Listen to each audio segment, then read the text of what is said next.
नमस्कार मित्रों, कैसे हैं आप लोग। उम्मीद है आप लोग बहुत अच्छा होंगे। एंड गुड मॉर्निंग, नमस्कार, सत श्री अकाल, राम राम जी। उठ गए हैं, फ्रेश हो गए, मंदिर कर लिया हमने, फ्रेश कर लिया। अभी देखिए सुबह की नज़ारा देखिए।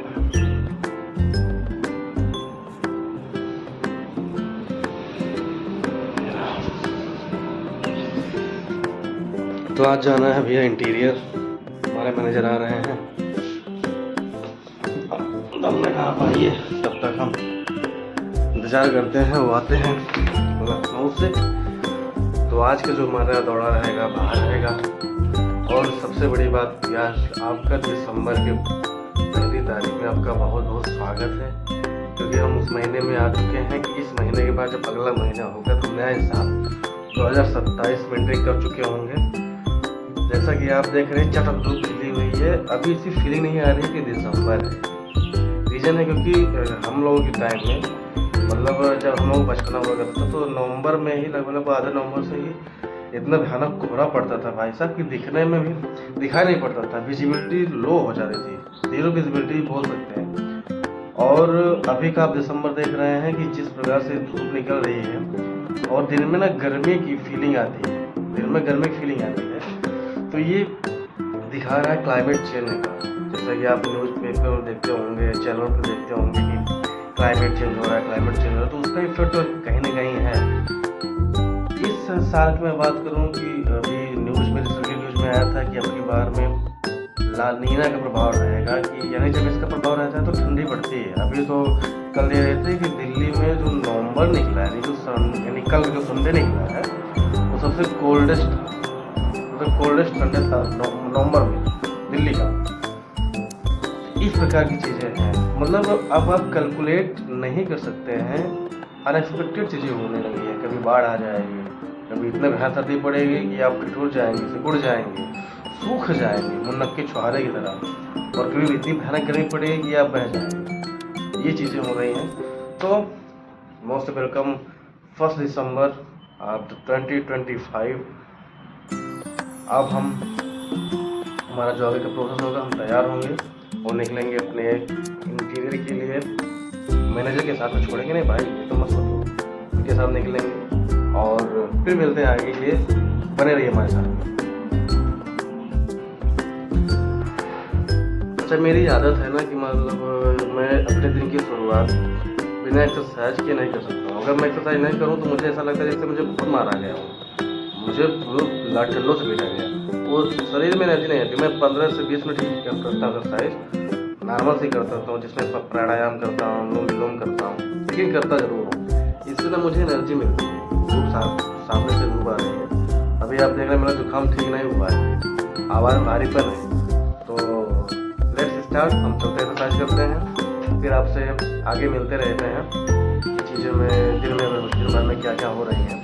साथ बने रहेंगे। Okay bye.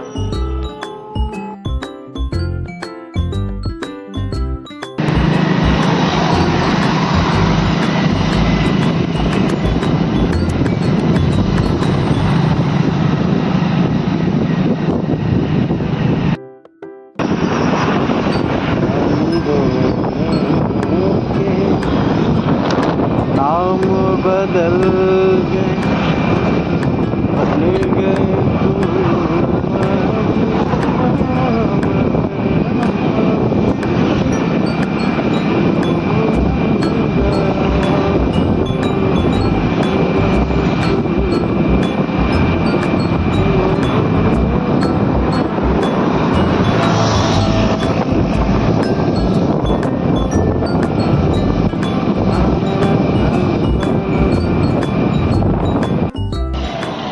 फाइनली हम पहुंच गए हैं, वेट कर रहे हैं सर का। एक चौराहा है, ये टाटी नगर चौराहा है, यहाँ पे मैं उनसे वेट कर रहा हूँ। आप देखेंगे जो रुमाल में बांध रखा हूँ, रुमाल इसलिए बांध रखा हूँ क्योंकि जब मैं हेलमेट लगाता हूँ तो बालों के ऊपर इफेक्ट आता है, इसलिए मैंने रुमाल बांध रखी है। तो अभी सर से बात हुई, उन्होंने मुझसे कहा कि मैं आपको चौराहे पे मिलता हूँ। तो मैं चौराहे पे आके, मुझे लगा आ गए होंगे और मैं ही लेट कर रहा हूँ, लेकिन ऐसा कुछ नहीं है, I am the safe. But अभी वो किसी और चौराहे पे हैं, तो हम उनका वेट कर रहे हैं इधर खड़े होके। आप देख सकते हैं चौराहा।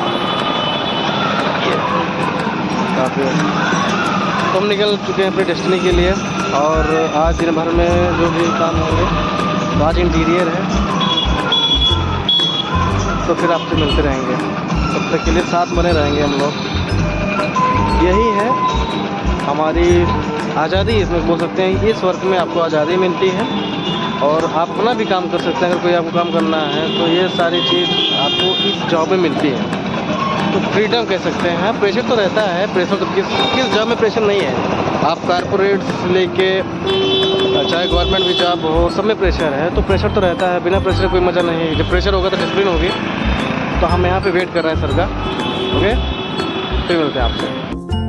अभी तक वेट ही चल रहा है भाई, अभी इतना टाइम हो गया, अभी तक बॉस नहीं आए हैं, अभी वेट ही चल रहा है। इस वेट के दौरान हमारे पास अभी हमारे जो पुराने, जिस कंपनी में मैं काम करता था, पुरानी कंपनी में, उनका फ़ोन आया था।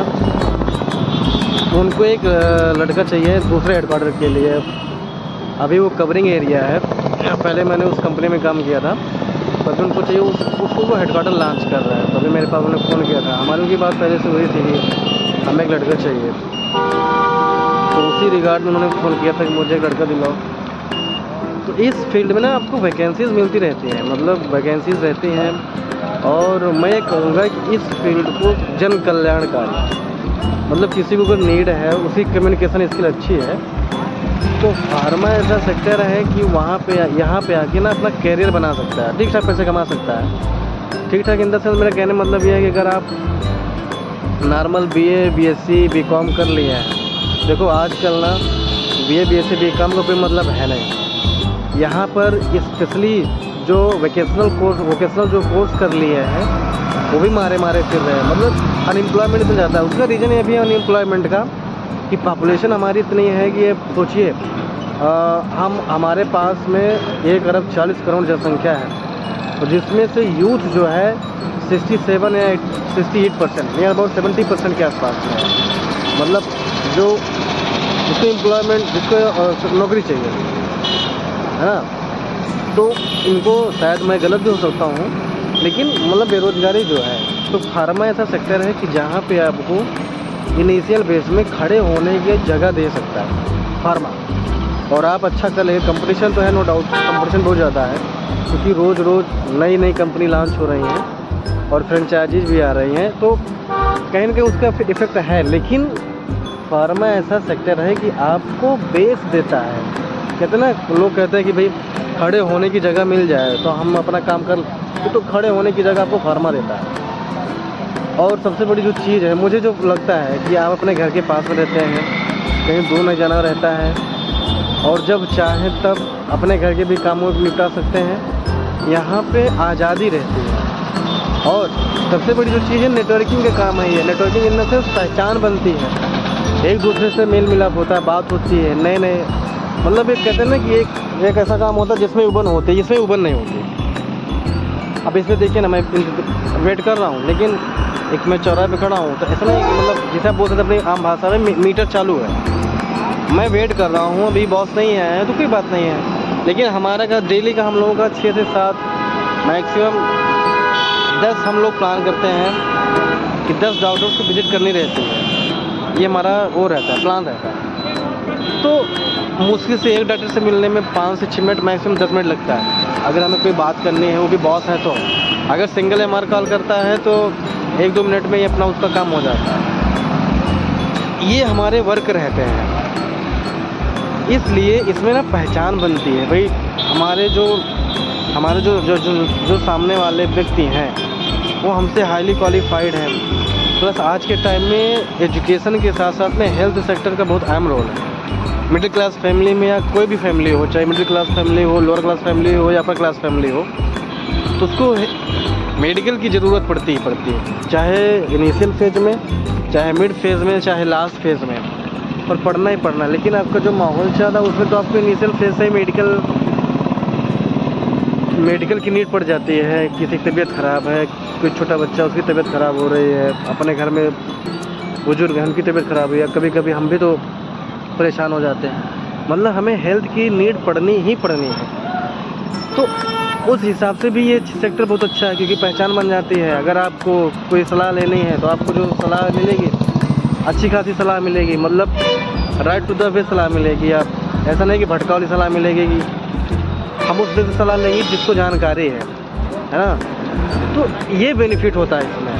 इसलिए मैं कहता हूँ कि जो फार्मा सेक्टर है वो खड़े होने की जगह देता है, जहाँ पे आपको वो कोई रास्ता सुझाई नहीं पड़ता। आज के टाइम में भाई यूथ के लिए प्रॉब्लम क्या है, वो पढ़ लेता है, उसके पास डिग्रियाँ हो जाती हैं, बट करे तो करे क्या, सबसे बड़ी समस्या।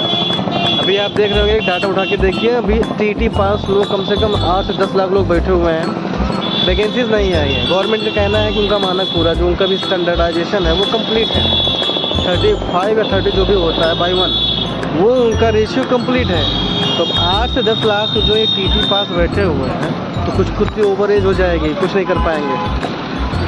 और जिनकी ओवर एज नहीं हुई है वो धीरे धीरे उनकी ओवर एज हो जाएगी, क्योंकि वैकेंसीज तो आ नहीं रही हैं। तो बहुत सारी चीज़ें हैं, इसलिए फार्मा मैं समझता हूँ मेरे लिहाज से is the base of any youth कि अपने आप को स्टैंड कर सके। बाकी अभी इंतज़ार चल ही रहा है, हम आपसे फिर मुखातिब होंगे।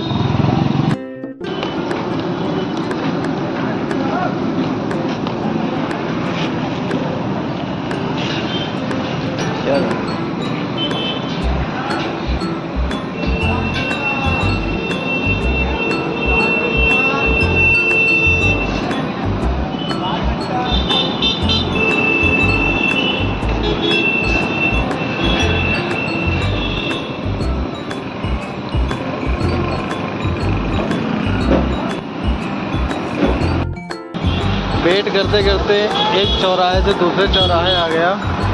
बॉस ने कहा भैया मेरे पास, आप ऐसा करिए जो नियर बाई चौराहा वहाँ पे चले जाइए। तो वहाँ से जहाँ पर मैं वेट कर रहा था, वहाँ से ये चौराहा 5 किलोमीटर पड़ता है। तो मैं उस चौराहे के पास में आ गया हूँ और मैं अभी भी वेट कर रहा हूँ। आप देख रहे होंगे हमारे पीछे ये चौराहा नहीं, ये तिराहा है, ये तिराहा है।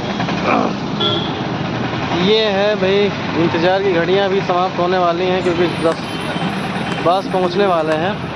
और यहाँ से जो जहाँ मुझे कवर करना है, यहाँ से पड़ता है वो 40 किलोमीटर। 40 किलोमीटर से फिर हम आगे बढ़ेंगे 10 किलोमीटर और 50, फिर हमें 17 किलोमीटर घूम के जाना पड़ेगा अंदर, एक और इंटीरियर, वहाँ पे काम करेंगे, वहाँ पे काम करें। मतलब अभी टाइम हो रहा है 11, मतलब हमें शाम हो जाएगी। तो हम लोगों के काम में यही रहता है भाई, अगर एक बार इंटीरियर निकल गए, टाइम कितना लगेगा, प्रयास करते हैं कि जल्दी इससे मीटअप हो जाए डॉक्टर से, जल्दी घर चले, क्योंकि सर्दी का महीना भी है, तो थोड़ा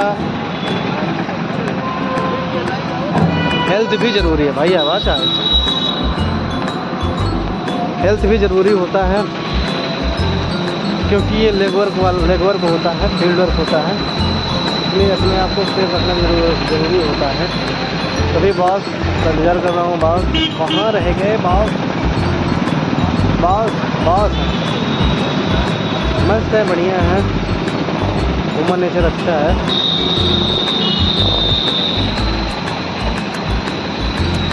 ये देख रहे हैं, पहले यहाँ पे इस तिराहे पर पेड़ हुआ करते थे। अब विकास के नाम पर पेड़ों को काट दिया गया है। और आप देखिए मेरे पीछे कितनी धूल उड़ती है, यहाँ पे मतलब सांस लेना मुश्किल है। विकास के नाम पे जिस प्रकार पेड़ों की कटान हो रही, पहले यहाँ पूरा जंगल टाइप का था, ये पूरा वन विभाग का एरिया था, पीछे वहाँ देख रहे हैं। लेकिन अभी पेड़ों को काट कर इसको ना, यहाँ पे सड़क चौड़ीकरण का काम हो रहा है। जहाँ पर मैं खड़ा हूँ यहाँ पर भी पेड़ हुआ करते थे, लेकिन अभी देख रहे हैं पूरा पेड़ लेस हो गया भैया, काट डाल रहे हैं सब, तो बहुत धूल उड़ रही है। ये मैंने पहले ही बताया आपको, जब धूल है, डस्ट है, ये लंग्स डिजीजेस पैदा करते हैं। तो आप देख पा रहे हैं कुछ नहीं रह गया। विकास के नाम पे पेड़ों का, इस जगह को मुंडा कर दिया गया, मुंडन हो गया इस जगह का, पेड़ नहीं रह गया।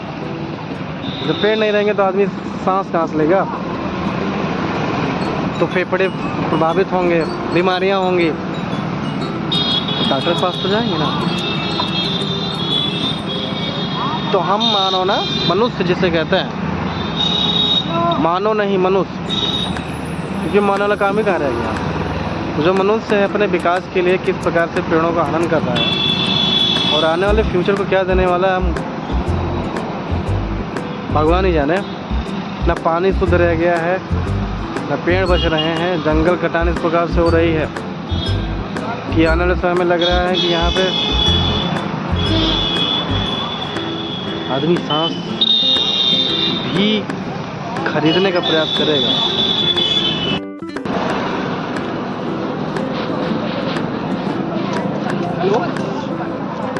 कोई मैं देख रहा था ना उधर, मैं अभी उधर से होके आ रहा हूँ, तो लगभग उधर तो वही मिलेंगे आपको, टोपी वाले ही। अच्छा हाँ, इधर मैं आके देख रहा हूँ तो चेंज है। वही मुझे लगा कि हो सकता है कि प्रभाव उनका हो,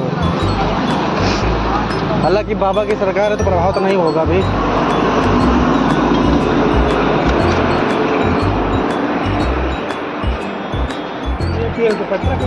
हाँ नहीं, जरूरी भी।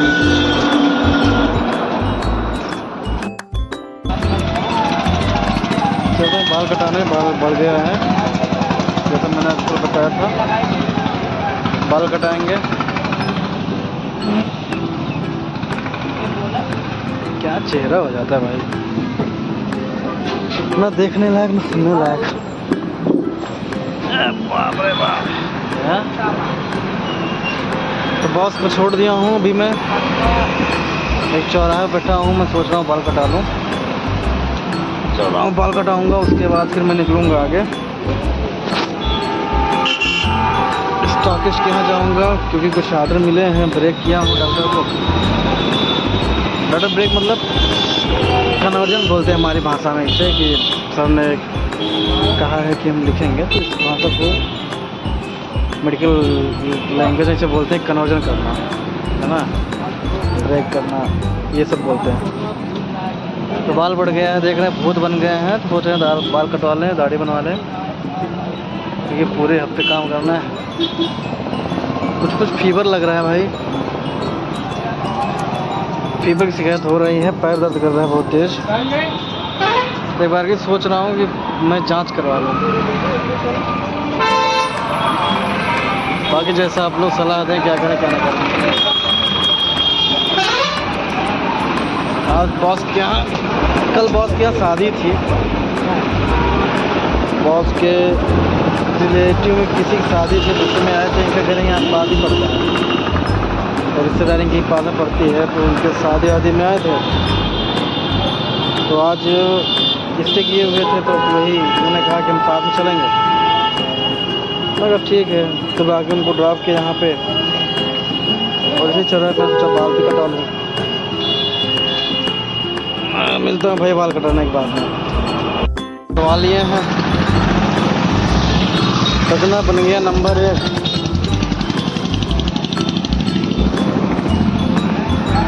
अब निकल रहे हैं भैया अपने रूम के लिए। बुखार है और पैर में दर्द है, इसलिए आज की वर्किंग यहीं पे क्लोज करेंगे और निकलेंगे रूम के लिए, क्योंकि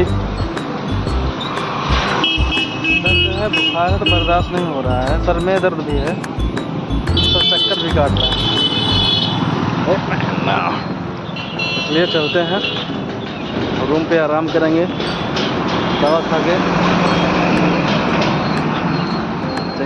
ठीक है भाई, मिलते हैं रूम पर। फाइनली मैं रूम पे आ गया हूँ भाई। बुखार है, सर दर्द है, पैर में दर्द है, पूरे शरीर में तकलीफ़ है। मैंने आपको कई बार बताया, तो मैंने दवा ली। अभी मार्केट में आया, उसके बाद में मार्केट में मैंने देखो कपड़े भी चेंज किए हैं। चेंज करने के बाद मैं चलूँ दवा खाऊँगा, दवा खाने के बाद मैं रेस्ट करूँगा भाई। उसके बाद फिर मैं आपसे मिलूँगा। तो ये रहा मेरे इंटीरियर का जाने का और इंटीरियर से आने का। आज मेरे सर साथ में थे और ये प्रॉब्लम हो गई है, फीवर चल रहा है, दर्द हो रहा है, काफ़ी चीज़ चल रही है। मुझे 3-4 दिन से परेशान किए हुए हैं, तो मैंने सोचा कि जुकाम भी है। मेरी आवाज़ से आपको लग रहा होगा, मुझे लगा ये जुकाम की वजह से है, बट ये जुकाम की वजह से नहीं है भाई। तो पूरा दर्द कर रहा है, पूरा पता नहीं क्यों पूरा दर्द कर रहा है। तो अभी चल रहा हूँ, अभी सेविंग करवा लिया हूँ, स्वेट लग रहा हूँ भाई। ठीक है भाई, फिर मिलते हैं कल साथ में बने रहिए, सपोर्ट देते रहिए भाई, क्योंकि आप ही लोगों का सपोर्ट है, बाकी तो किसी का सपोर्ट तो है नहीं भाई। बाकी जो भी चीज़ें हैं हम आपसे मिलते रहेंगे। आज के लिए इतना है, क्योंकि सर दर्द कर रहा है तो ज़्यादा बोलने का मन नहीं करता है भाई ना। हम लोगों की लाइफ यही है, इंटीरियर जाना, फिर कल तो मैं लोकल रहूँगा, उसके बाद में फिर परसों फिर इंटीरियर है, अगर संभवतः जाना पड़ेगा तो। अदरवाइज परसों नरसों तो कंफर्म है कि इंटीरियर ही है। तो ये दौड़ भाग भाई ज़िंदगी है हम लोगों की, मेहनत है, स्ट्रगल है। लाइफ को बेहतर बनाने का एक सपना भी पाल रखा है, उस पर भी मैं काम करता हूँ। म्यूज़िक है, पढ़ाई है, सब कुछ है। तो मिलता हूँ नेक्स्ट वीडियो में, नेक्स्ट ब्लॉग में, तब तक के लिए बाय बाय।